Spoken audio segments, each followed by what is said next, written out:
Waada saaxiibayaal inkastoo maalmihii ugu dambeeyey ama dhawaanahan baan yareynay barnaamijyada ku saabsan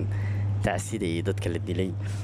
oo aan u aragnay inaan wax muruga ka hadlayno hadda wax la sheegay aysan ahayn oo micnaha qof muwaadin Soomaali lagu dilay Koonfur Afrika oo maalin walba isbuuc walba dhacay haddana dadka hadii loo soo gudbiyo waalidkii dhalay iyo dadka ehelkooda oo kaliya inay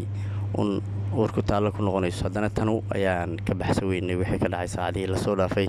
Kraamfontein oo ah isku raran dhaca waqooyiga magaalo xebeedka Cape Town ee dalka Koonfur Afrika dabcan laba muwaadin ayaa halkaas lagu dilay inkastoo dhimashadooda ay kala dambeysay sida wararku ay tabinayaan isla markaana meesha uu joogay milkiilihii dukaanka iska lahaa fiidiyoyo badan ayaa la soo dhigay iyo qaabkii loo dilay taasoo u muuqataba in gabi ahaanba dukaankaasi wax aysan ka muuqan badqaba oo loogu talagalay in dhalinyaradaasi ama dhalinyarada ka shaqeysa dukaankaasi ay ku badqabi karaan dabcan ninka dilayay wuxuu hortaagnaa albaabka dukaanka laga caawiyo waa albaab caadi ah albaabkaasu lacagta way hortaallaa waxaan ku idhahdaa alaabihii la gadaayo hor yaalaan wiilashaasu labadaba way iska rabtaaganaayeen dabcan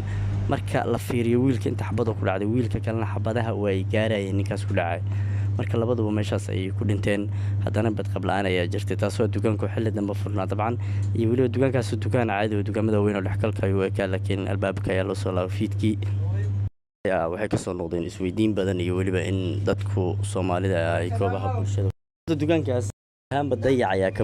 kooxaha xaqiiqa in horta dukaankaasi qofkii fiidiyowgaasi daawaday ama qaabka loo dilayay dhagarqabayaashu ay u dileen muwaadiniintaas masaakiinta ahaa in dayac badan uu ka muuqday dukaankaas horta waa dhexgal oo haddii maalin ay yimaadaan xataa la dhihi lahaa waa iska caadi laakiin dukaanka markii la xira ay yimaadeen nimankaasu maalin waa imaan kareen maalin haddii yimaadaan xataa in xaaladdu ay dhibka intaan kasii badnaan laheed daran horta ilaahay habeenku soo aadiyey haddana dayac badanaa ka muuqday meeshaas dukaamada inta badan waxaa la sameeyaa habeenkii markii albaabada loo xiro albaabka dadka laga caawiyo ama albaabkana waa la iska xiraa oo daaqada dadka laga caawiyo macnaha ilaahay baa wax badbaadiyey horta laakiin xoogaa dhibku intaan waa ka yaraan lahaa ugu yaraan badqab ayaa dhici karahaa waayo muwaadinka wiilka yar ee kow la dilaayo oo dadka caawinayay waa soo kaciyey alaab ayuu u soo qaaday intuu u sii waday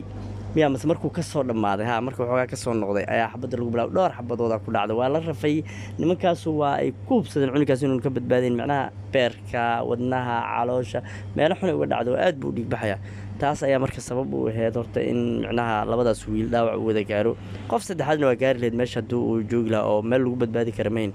marka dadku waxay ku fiicantaa hadiiba dukaankii dhexkal ay ka dhigdeen maalintii halista u bareereen